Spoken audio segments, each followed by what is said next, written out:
Hello, this is Jim Ballard, and I'm going to be walking you through the facilitator guide for the April 24th and 25th simulation.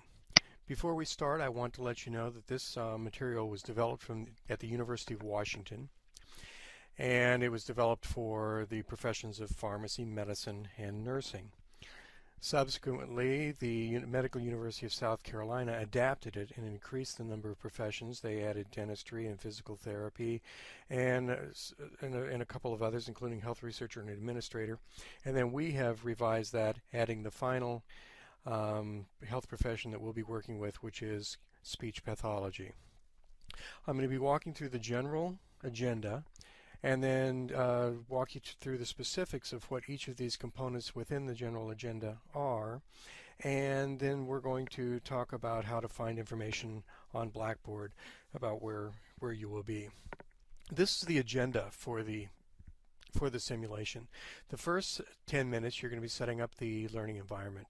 You'll talk about what is involved in the simulation that day and also give the learners a bit of a couple minutes to read the case. I would imagine that 5 would actually be about the best number. After that, you're going to divide the teams into 4. To remind you, we put 2 groups of students together for a total of 20 in each of the rooms. And those 20 students will be subdivided into 4 teams. Each of the teams will participate in the simulation while the other 3 watch. So you divide the students into their teams, move them around, have them move around rather, and so because we want to give them a chance to discuss the error and plan for the disclosure. We do have a pocket guide that will be provided in your packets to give to the students that day. It lists the 3 steps in a team error disclosure. Of course, those 3 steps are, as you know, understanding the error, trying to determine what the error was and how it happened. Also planning the interaction and the disclosure to the family member or to the patient, and then finally disclosing that. So at this point, we're going to be allowing the students in their small groups to discuss the error and to plan what they're going to say to the standardized family member when they arrive. After that, the first team is going to disclose the error to the family member. We give them 10 minutes, and then we provide a brief 5-minute overview. Now, we have instructed the standardized patients, in this case standardized family members, to watch the time. So around 10, after they've been going for about 10 minutes, the standardized family member will say something like, well, I need to go and make a telephone call, or I need to go and talk to my family, or I need to go and think about this, or something like that, trying to bring it to a close. If they do not, please do keep track of the time, because we do have 4 groups. We want to make sure they all have enough time. So please do keep track of the time yourself and just cut it off if it runs too late. Finally, for 25 minutes, there's going to be a large group debriefing. The standardized patient will come back into the room for this and be part of the discussion, and then we'll have 10 minutes for student evaluations. Also, the faculty and the standardized family member will do evaluations. So now let's look at what's going to be happening in each of these steps. But before we do that, of course, here's the overview. These are what we hope the objectives that we hope the students will accomplish. A description of what we're doing, the faculty roles, and then of course the basic case. The basic case, and you can read all of the cases on Blackboard if you like, is a missed medication allergy to penicillin, where the patient is transferred in from a nursing home into the acute care hospital and is given Zosyn when there's a supposedly known allergy to penicillin. Everyone in the team misses that, and it will be the team's job to disclose that to Mr. Jackson's family member. Mr. Jackson is a 92-year-old man, and his family member is going to be the one that is meeting with you. Okay. These are the materials we're going to have for students. We're going to have the pocket guide, which has the 3 steps. We're going to have the case, and then of course we're going to have the evaluation. So in the first 10 minutes, this is setting up the learning environment. Describe the activity and distribute the case. Essentially, here's some information that you can use to paraphrase in your own language, just telling them what this is all about, how it happened. You know, they were going to be discussing how an error happened and disclose that to a patient. This is based on skills that they learned in the March session, referring back to the Gallagher slides and the pocket guide.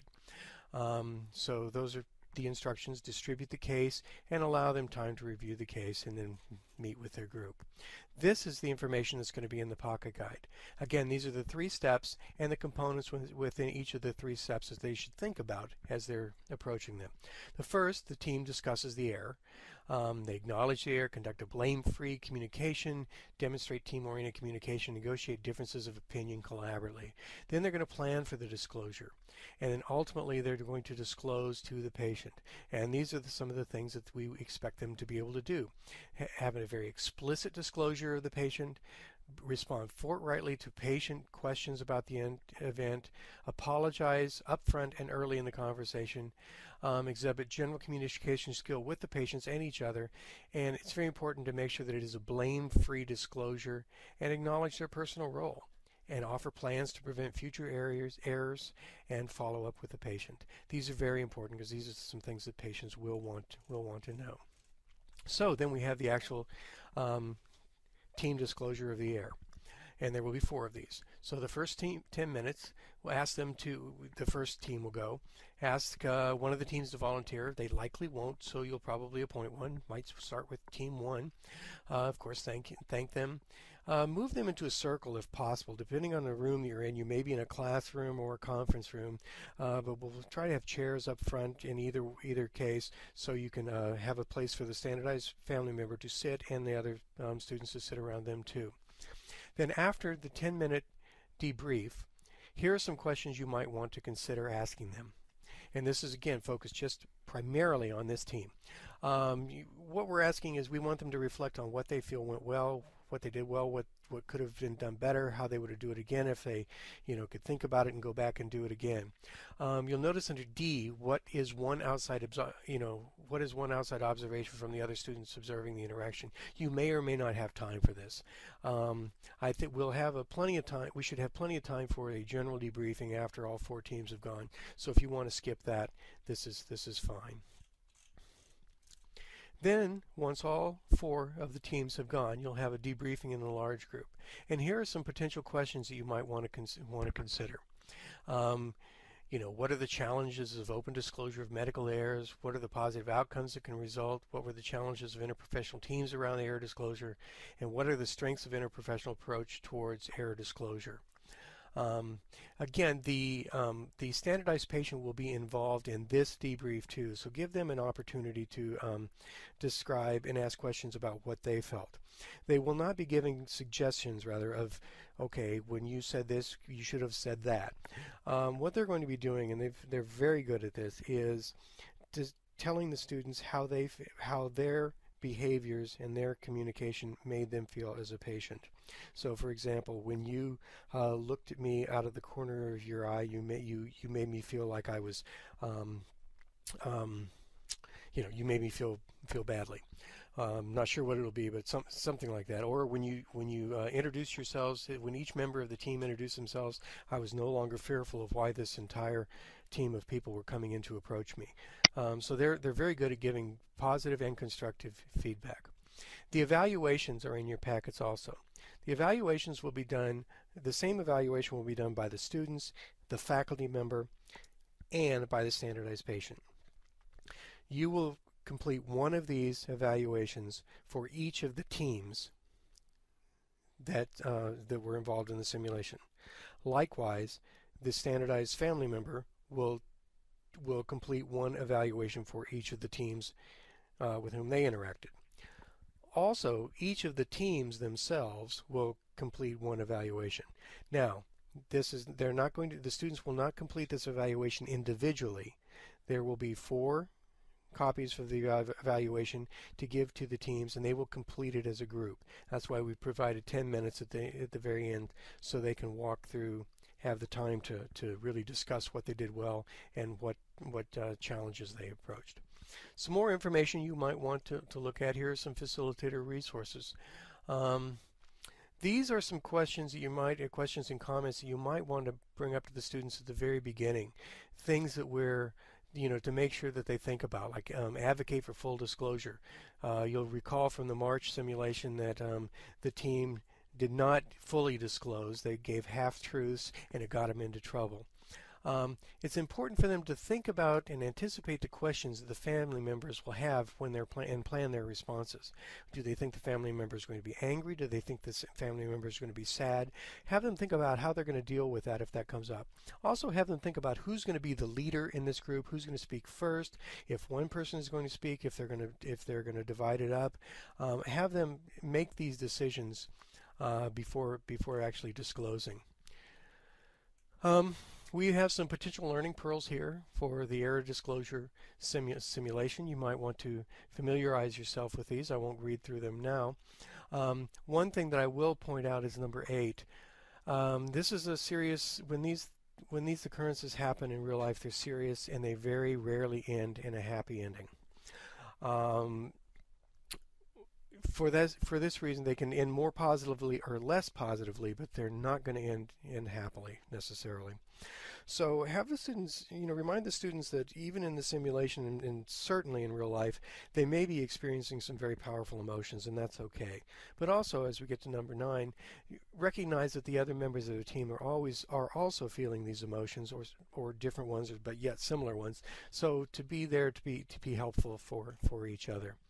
Finally, we have some potential learning pearls for team practice and communication. These are some things that you're likely already familiar with, but it may be helpful to review them before the simulation. And of course, here are the tips for facilitating learning groups. You've seen these before, but we've provided them for you again just for your help. Now, you're probably wondering, how do I know where I'm going to go and when I'm going to do this? Go to Blackboard, and then under Blackboard, go to the facilitator information,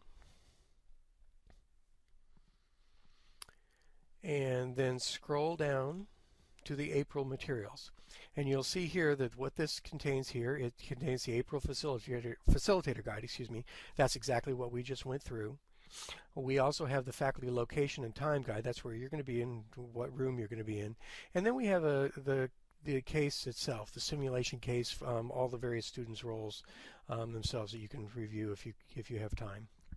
So we won't go into the Error Disclosure Faculty Guide, but we will look briefly at the Faculty Location Guide. Again, this is where the facilitators, groups have been paired. So there are a couple ways you can look to find your name in this list, or if you don't feel like looking through that, you can first enable. You can just select your name. We'll go down and we will select Bill Peifel. Bill Peifel knows that he's 3.07, and he is going to be participating in the simulation on Friday, April 25th from 3 to 5 p.m., and he's going to be in room CTW 403. A couple things to note. The hazard students, the hazard physical therapy students, will not participate in this simulation with the students in Lexington. We felt that it was too onerous to ask them to drive 2.5 hours here and drive home 2.5 hours to participate. Rather, what we will do is on March 1st, a few of us are going down and we're going to have a separate simulation with some of the practitioners at the Center for Rural Health filling in for the other professionals.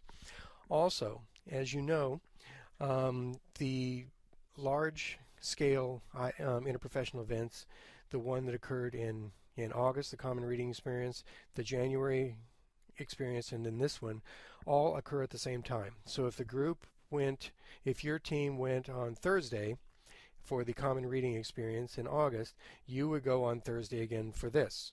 Likewise, if you went on Friday, your group would go on Friday for this one. That's the way it's scheduled. However, at the beginning of the spring semester, 70% of the nursing students had changes in their schedules based on the general UK studies that made it impossible for them to participate at the same time. So we have redistributed the nursing students. So it's very likely that some of the nursing students you've typically had in your groups will not be there, and you may have others. So we just wanted you to be aware of that. So that concludes the general overview of what we're going to be doing on April 24th or 25th. As always, if you have questions about this or comments or suggestions, feel free to give me a call or email me. I'm at 30023 and you know my email address. So I wish you luck, and I think this should be a lot of fun, and I will talk to you later. Thank you.